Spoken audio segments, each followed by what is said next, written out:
At the heart of all Zionist supporters is a mixture of dishonesty and ignorance. Zionist propaganda revolves around the notion that Israel is a Jewish democratic state, one that fought for its independence against the imperialist British and the foreign Arab hordes that wished to destroy all of the world's Jews. However, this picture of an Israeli victim among Arab antagonists is one that has no real intellectual backing, as even the early Zionists themselves described their cause as a settler colonial movement. By identifying Israel as a colonial project in need of oppressing and removing Palestinian natives, the moral ground for Zionists is jeopardized, as they are by default the hostile party. This is why so many Zionist supporters and sympathizers avoid using terms like settler colonialism to describe Israel. By being dishonest about what Israel is, Zionists can in turn hide what their movement is doing to Palestinians, masking the situation as simply a conflict between two peoples as opposed to the realities of apartheid and genocide that comes with such a colonial project. This need to conceal Israel's crimes is not just speculation, but full-blown policy.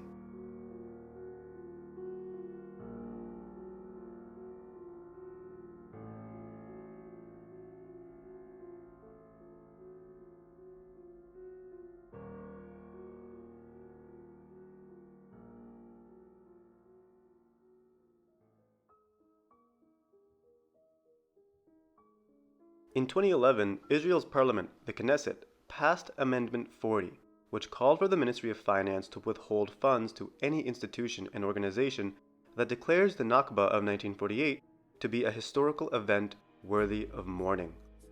The term Nakba has been banned in educational textbooks, as any mention of Israel's ethnic cleansing of Palestinians is deemed as anti-Israel propaganda.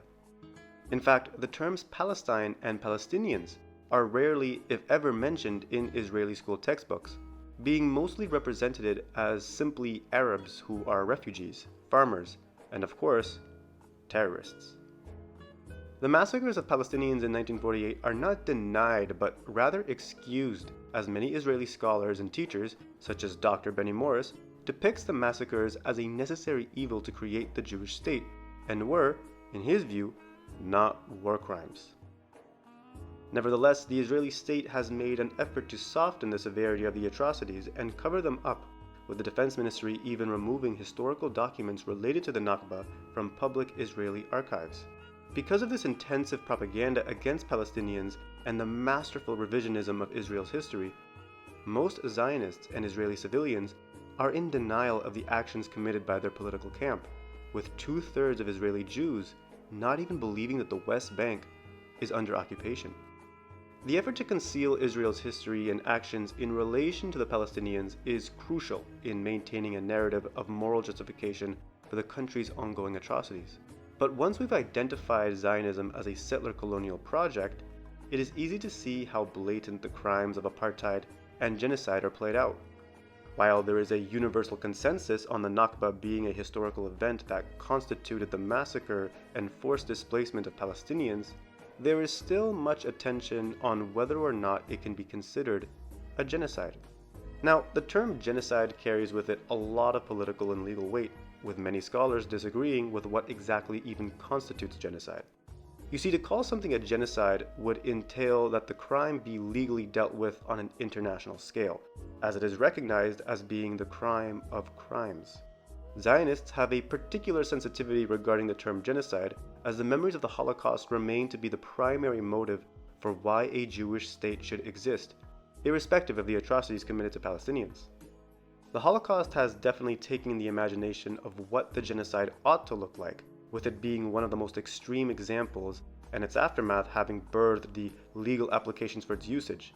But it is important to remind Zionists and their supporters that there isn't a monopoly on genocide. While we often think of genocide as just a mindless, violent rampage against a particular population, Raphael Lemkin, the intellectual who coined the term, describes genocide as being something much more sophisticated. The term does not necessarily signify mass killings, although it might mean that. More often, it refers to a coordinated plan aimed at destruction of the essential foundations of the life of national groups, so that these groups wither and die like plants that have suffered a blight. The end may be accomplished by the forced disintegration of political and social institutions, of the culture of the people, of their language, their national feelings, and their religion. It may be accomplished by wiping out all basis of personal security, liberty, health, and dignity. When these means fail, the machine gun can always be utilized as a last resort. Genocide is directed against a national group as an entity, and the attack on individuals is only secondary to the annihilation of the national group to which they belong to. With its official codification into law, the 1948 Genocide Convention, Article 2, states that genocide means any of the following acts committed with the intent to destroy in whole or in part a national, ethical, racial, or religious group as such. A. Killing members of the group. B. Causing serious bodily or mental harm to members of the group. C. Deliberately inflicting on the group conditions of life calculated to bring about its physical destruction in whole or in part. D. Imposing measures intended to prevent births within the group. E. Forcibly transferring children of the group to another group. The intent of eliminating in whole or in part the Arab Palestinians as a physical people and national identity is obvious to identify in Zionism, as the creation of the Jewish state in a land mostly made up of non-Jewish Arabs requires the removal of the latter. This intent is the rational conclusion of most settler colonial projects, especially ones that hold ethnicity and blood as the main building blocks of national belonging. But can we consider what Israelis did to Palestinians during the Nakba as genocidal? Well, before we can make a verdict, I think it's important for us to understand that the Nakba did not end in 1948. Since Israel's independence, Palestinian land has been continuously colonized by foreign settlers who routinely displace, detain, and murder the Arabs living there. Since capturing and occupying the West Bank and Gaza in 1967, Israel has engaged in systemic ethnic discrimination in the form of apartheid, guaranteeing the rights of Israeli citizens at the expense of the Palestinians. Palestinian civilians are routinely harassed, detained, mutilated, and murdered by both Israeli security forces and Israeli civilians. These are not random acts of violence or incidents perpetrated by a conflict, but official Israeli policy, as there is a blatant systemic effort to depose and break the Palestinian population. The severity of the methods and casualty numbers have been escalating in recent years, with 2022 and 2023 having been some of the most violent years in the West Bank since the Intifadas, all of which, by the way, occurring prior to the events of October 7th. In his 2008 article entitled Ongoing Genocide of Gaza, Dr. Gideon Poila brilliantly summarizes a cross-comparison analysis of the 5 indicators of genocide and the current actions and conditions Israel has placed upon the Palestinians. A. Killing. About 50,000 Palestinians since 1948. Post-1967 excess deaths, 0.3 million. Post-1967 under 5 infant deaths, 0.2 million. 2,400 OPT infants under 5 years of age die avoidably each year in the OPT prison, owing to Israel's ignoring of the Geneva Convention. 254 OPT Palestinian prisons killed by the Israeli military in the last 2 months of 2008 alone. 301 killed thus in 2009. B. Causing serious bodily or mental harm. CA. And the shocking UNICEF reports of the appalling conditions psychologically scarring OPT children. C. Conditions to cause destruction in whole or in part. CA and B. Professor Noam Chomsky describes the OPT as a highly abusive prison. Others use the valid term concentration camp and make parallels with the Warsaw Ghetto. One has to turn to US-guarded Vietnamese hamlets and the Nazi-era atrocities to see routine, horrendously violent, and deadly military policing of civilian concentration camps. D. Measures intended to prevent births. See A, B, and C above. Dozens of pregnant women dying at roadblocks. Other killing of pregnant Palestinian women. High rate of infant mortality in the OPT, with the occupier in gross violation of the Geneva Convention. E. Forcible transferring of children. irreversible transferring by killing of children, 0.2 million post-invasion infant deaths, 27 OPT children violently killed in the last week alone, mass imprisonment of 2 million OPT children, hundreds of Palestinian children in abusive Israeli high-security prisons, forcible separation of families by racist Israeli apartheid, marriage, and immigration laws. Keep in mind here that Dr. Poila is discussing these statistics and conditions in 2008, just before Israel launched Operation Cast Lead, a military assault on Gaza that saw the indiscriminate use of excessive bombardments and even white phosphorus on what has been considered to be the most densely populated area in the world. Nearly 2 decades before the aftermath of October 7th, in which Israel has killed more children in the first 3 weeks than all of the world's conflicts have since 2019, scholars and human rights advocates have been calling out the genocidal conditions of Gaza, which has now crescendoed into what we are now seeing in 2024. If you want to see how this particular event is worthy of being labeled a genocide, I suggest you check out this video by Beast Process, who really goes out of his way to bring you the details as to why this latest assault on Gaza is so clearly a genocide. If it isn't obvious enough, Israel has subjected an entire population of people to inhumane conditions, second-class status, and barbaric acts of violence with the intent to depopulate an area for the benefit of people they deem as more worthy. Now, some people refuse to label Israel's actions as genocidal, and instead prefer to use the term ethnic cleansing, which is defined by the UN as a purposeful policy designed by one ethnic or religious group to remove by violent and terror-inspiring means the civilian population of another ethnic or religious group from certain geographic areas. The term ethnic cleansing is relatively new in legal and academic circles, with it only having been popularized during the 1990s in the midst of the Bosnian genocide. Ethnic cleansing was the official policy of the Serbian forces, who sought to displace ethnic Bosnians in the hope of realizing a greater Serbia project. In the summer of 1995, Serbian forces entered the town of Srebrenica, where thousands of Bosnian refugees had taken refuge under the protection of the UN. There, the Serbs captured and murdered over 7,000 boys and men, in what has universally been recognized and declared a genocidal act.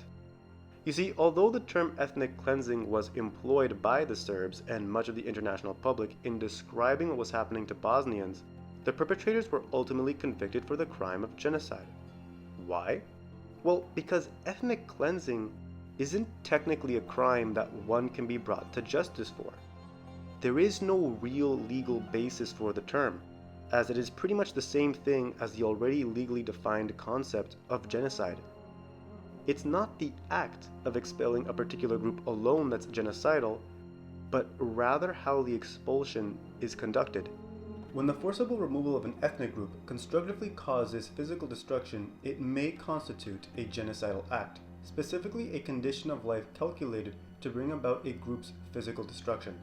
A condition calculated to bring about such physical destruction is constructed as the methods of destruction by which the perpetrator does not immediately kill the members of the group, but which ultimately seek their physical destruction. Examples of such conditions include systematic expulsion from homes or the creation of circumstances that would lead to a slow death, such as the lack of proper housing, clothing, hygiene, and excessive work or physical exertion. Physical destruction is inevitable when people are driven from their homes and forced to travel long distances in a country where they are exposed to starvation, thirst, heat, cold, and epidemics. Both the ICJ and the ILC have supported this interpretation. Therefore, ethnic cleansing qualifies as a genocidal act when the process of forcibly removing a population causes physical destruction. Simply put, when the so-called ethnic cleansing implements the characteristics of a genocide in order to displace a population, it's a genocide. Ethnic cleansing is essentially a euphemism for genocide, which is why the Serbs, the Turks, and yes, the Israelis prefer to use the term to describe their atrocities as opposed to genocide. Even Dr. Ilan Pape, who published an entire book called The Ethnic Cleansing of Palestine, would eventually be forced to use the word genocide, as he now believes it to be the only appropriate term to describe what Israel is doing to the Palestinians. Similarly, the very clear unfolding of the genocidal Israeli policies in the West Bank, not just in the Gaza Strip and not just recently but since 1948, also based on evidence provided by top Israeli generals themselves, may finally allow us to make international law relevant to Palestine. Ethnic cleansing is not a legal term in the sense that its perpetrators cannot be brought to justice on that specific allegation. It is not recognized as a crime by international law. This is unjust and may change, but it is the reality that we need to reckon with. Despite the overwhelming evidence, strong intellectual basis, and blatant outspoken intent of committing genocide against Palestinians, Zionist supporters remain adamant to defend Israel as a victim of slander. One of my personal favorite counter-arguments for why Israel cannot be convicted of genocide is the fact that the country has Arabs as citizens living within its borders. These citizens, Zionists claim, are legally equal to Israeli Jews, as they can vote in elections and even run for office in the Knesset. Clearly, because there are Arabs living in Israel, this means there is no genocide against the Palestinians. Now, although Zionists treat this point as kind of a gotcha, the argument is actually not as intelligent as they think it is. The fact that there are Arabs living within Israel doesn't make what has been happening in Palestine any less genocidal. There were Bosnians who remained in Serbia and Armenians in Turkey during and after the two respective genocides. You don't have to kill or remove every individual of the group for it to be a genocide. But bad logic aside, what many Zionists and people in general don't seem to understand about Israeli Arabs is that although they do have the right to participate in politics, they are by no means equal citizens. First off, it's important to recognize that Israel not only doesn't have a constitution that guarantees equal rights to its citizens, but the country has also been in a state of emergency since its inception in 1948. Secondly, Israel has always prioritized the Jewish character of statehood above all other aspects, officially codifying it into basic law in 2018. This law declares that the Jewish people have a unique right to national self-determination within the state of Israel, immediately establishing a legal and social gap between Jewish Israelis and everyone else. There is no civic nationalism in Israel, nor is there even the notion of an Israeli nation that non-Jews can have a national belonging to. Israel, by design, prioritizes and privileges Jewish people over everybody else in the country. The gap isn't just in terms of national belonging either, as the Israeli state systematically discriminates against its Arab citizens. After the Nakba of 1948, the Palestinians that remained in Israel were placed under surveillance by a military government that for over a decade not only segregated and excluded the Arabs from the state-building process, but also expropriated the vast majority of their property to the Israeli state and Jewish settlements. This martial law over Arab civilians was lifted in 1966, but the systematic discrimination continues. Today, Arab municipalities that represent up to a fifth of Israel's population control only a mere 2.5% of the country's land, with their residents being denied the ability to lease over 80% of state land. Arab Israelis mostly live in segregated communities, being among the most crowded, poorest, and underdeveloped parts of the country. The education system of Arab communities is described as being second class by Human Rights Watch, as Arab primary and secondary schools are, quote, often overcrowded and understaffed, poorly built, badly maintained, or simply unavailable. Discrimination against Arabs in Israel's naturalization and marriage laws is well documented, and Arab citizens are often stripped of their citizenship if they participate in quote-unquote treasonous acts, such as pro-Palestinian activism. Even though Arab Israelis are members of the Knesset and have their own political parties, they remain to be discriminated against among their peers. The best example of this was in the 1960s, when a political movement called Al-Ard attempted to run for office and be recognized as an official political party of the Knesset. However, Al-Ard was outlawed in 1964 by the Knesset from being able to participate as a political party. The reason being that Al-Ard called for the equality of all Israeli citizens and for a just solution to the Palestinian question. You see, the idea of equality among the different people of Israel is actually a very dangerous notion to Zionists, as they believe it to be a threat to the country's Jewish character. The Jewishness of Israel's identity has always trumped its commitments to democracy, which is why to this very day Israel has never ratified equality as one of the basic laws or rights of the country.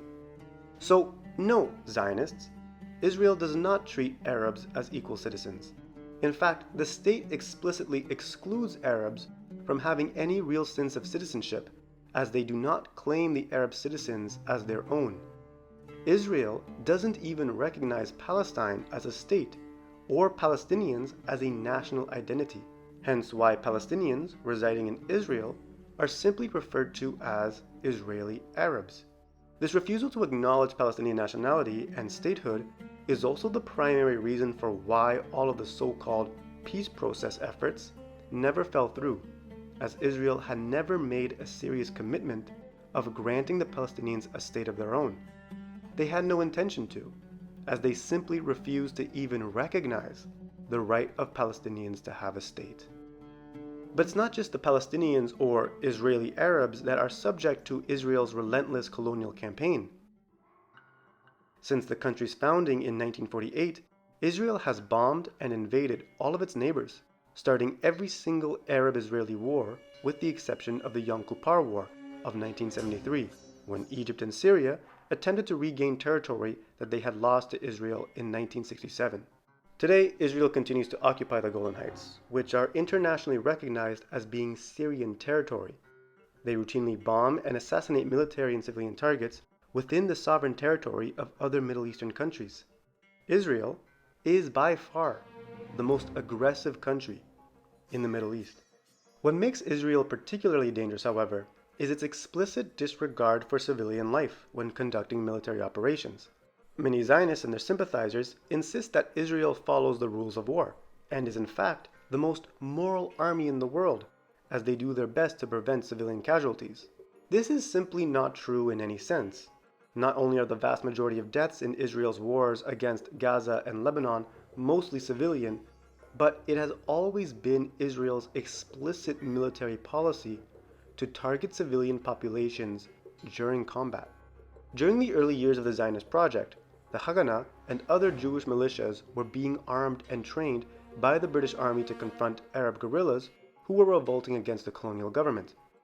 The militias were led by an English colonial officer named Ord Wingate, who helped develop military tactics that the Jewish forces implemented against their Arab and later British adversaries. Being a staunch Zionist and quite bigoted towards Arabs himself, Wingate's military doctrine would form the basis of how the Israeli army engages with the enemy. Wingate's legacy in particular remains visible today in how Israel fights its enemies. One aspect is deterrence, the belief that Israel's enemies would remain hostile, and that the threat of or demonstrative use of force would stop them from engaging in attacks. Another was an emphasis on offensive operations. Israel's small size, concern over taking casualties, and fears that its infrastructure would be destroyed meant that it could not risk fighting on its own soil, so it sought to bring the war to its enemies. The third part of Wingate's legacy is Israel's emphasis on preemption and speed. When possible, strike first, and in doing so, keep your adversary off balance. The enemy in question is not just the armies of the Arab states or Palestinian militant groups, but more generally, the Arab people as a whole. This sentiment was explicitly expressed by Israel's first Prime Minister and founding father, David Ben-Gurion, who viewed the Arab people as a primitive and fanatical enemy. Prime Minister Golda Meir shared a similar sentiment, viewing the Palestinians as an irreconcilable enemy. And current Israeli Prime Minister Benjamin Netanyahu has even went so far to call Israeli Arabs a demographic problem, as he believes Israel to, quote, not be a state for all of its citizens. With historical and current perceptions of Arabs as essentially subhuman animals, it isn't hard to see how the disregard for Arab civilian deaths is part of Israel's policy.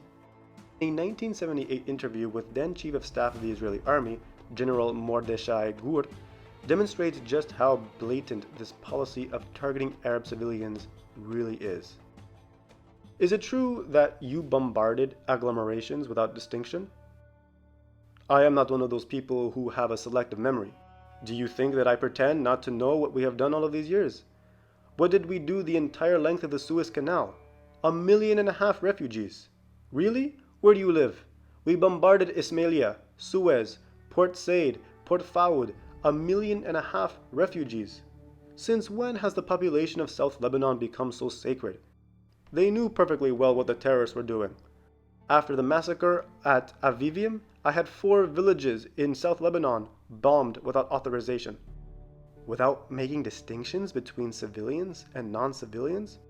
What distinction? What had the inhabitants of Irbid done to deserve bombing by us? But military communiques always spoke of returning fire and of counterstrikes against terrorist objectives. Please, be serious. Did you not know that the entire valley of the Jordan had been emptied of its inhabitants as a result of the war of attrition? Then you claim that the population ought to be punished. Of course! And I have never had any doubt about that. When I authorized Yanush to use aviation, artillery, and tanks, I knew exactly what I was doing. It has now been 30 years from the time of our independence war until now that we have been fighting against the civilian population which inhabited the villages and towns, and every time that we do it, the same question gets asked: should we or should we not strike at civilians? Now commonly known as the Dahiyya Doctrine, Israel has intentionally targeted civilian infrastructure and population centers in an effort to terrorize the people not to fight back, by bombing and shelling civilian areas where guerrillas are believed to be operating. The IDF hopes to first reduce the number of Israeli soldier deaths, and secondly, inflict as much damage as possible to the population as a whole, deterring them from fighting against Israel ever again. But even with the explicit military doctrine of targeting civilians in order to terrorize them being official IDF conduct, Zionists still continue to make excuses as to why Israel's wars, specifically in Gaza, have such a high civilian death toll. Easily the most common excuse in response to this is the allegation of Hamas using human shields as a way to both avoid Israeli retaliation and serve as a propaganda piece when journalists and human rights organizations condemn Israel's massive civilian death toll. Thus, it is the fault of Hamas, Hezbollah, or any other militant group for why Israel ends up killing so many civilians. However, just like with every other Zionist argument, this notion of Hamas using human shields is not based on any substantial fact or evidence. After having investigated deaths of civilians during the Gaza wars of 2008 and 2014, both Amnesty International and Human Rights Watch reported no evidence of Palestinian fighters using human shields. In the killings documented in this report, Human Rights Watch found no evidence that the civilian victims were used by Palestinian fighters as human shields or were shot in the crossfire between opposing forces.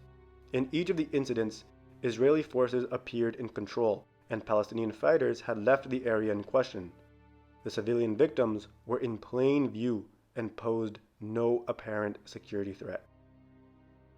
What human rights organizations did fault Hamas for doing, though, was place weaponry and conduct missile launchings in civilian infrastructure.